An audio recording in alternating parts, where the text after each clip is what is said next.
నమస్కారం.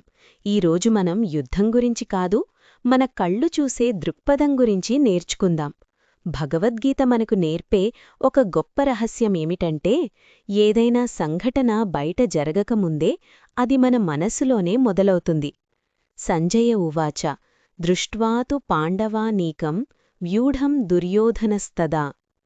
కురుక్షేత్ర రణభూమిలో దుర్యోధనుడు పాండవ సైన్యాన్ని చూశాడు.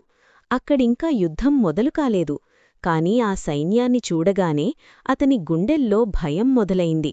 అంటే వాస్తవంలో ఓటమి ఎదురవ్వకముందే దుర్యోధనుడు తన ఊహలతో అప్పుడే ఓడిపోయాడు.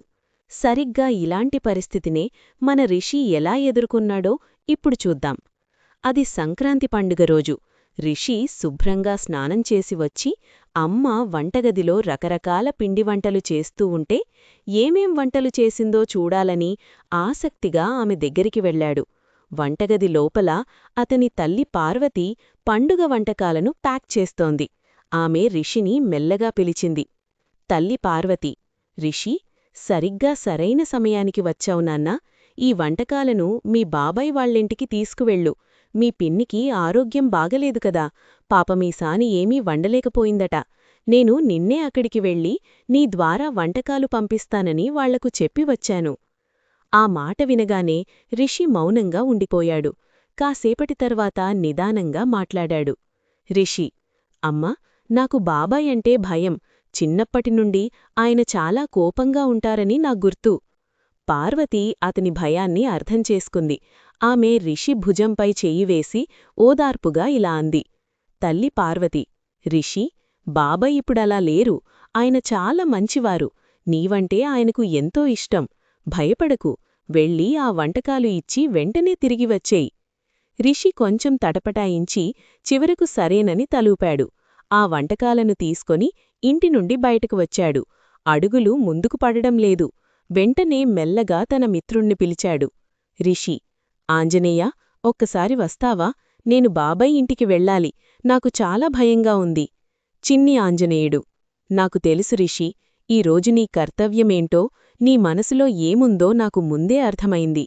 నిజంగా నా ఆంజనేయ, నీకు నా మనసులో భయం గురించి కూడా తెలిసిపోయిందా? అవును రిషి, ఏదైనా పనిచేసే ముందు ఇలా అనిపించడం సహజమే. సరిగ్గా దుర్యోధనుడు కూడా కురుక్షేత్రంలో ఇలాగే అనుభూతి చెందాడు. పాండవ సైన్యాన్ని చూడగానే ఇంకా యుద్ధం మొదలవ్వకుండానే తన మనసులో ఓటమిని ఊహించుకొని భయపడ్డాడు. ఆ భయం వాస్తవం కాదు రిషి, అది కేవలం అతని ఊహ మాత్రమే. నీ బాబాయ్ విషయంలో నువ్వు కూడా అలాగే ఊహించుకుంటున్నావు.